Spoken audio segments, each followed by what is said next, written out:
بسم الله الرحمن الرحيم الحمد لله رب العالمين والصلاة والسلام على رسوله محمد وآله وصحبه أجمعين.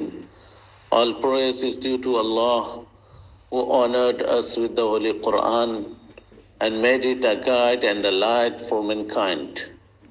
Dear brothers, sisters and beloved students, this is a short speech on respect for the Holy Quran.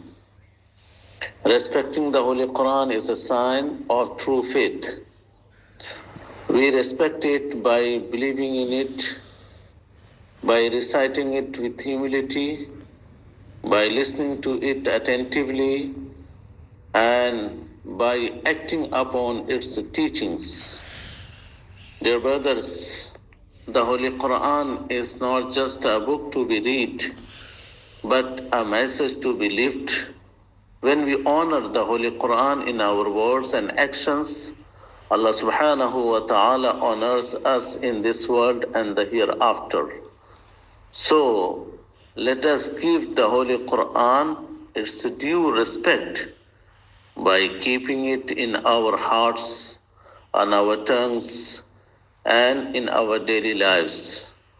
May Allah subhanahu wa ta'ala make the Holy Quran the light of our guidance and approve for us, not against us. Ameen. وآخر دعوانا أن الحمد لله رب العالمين.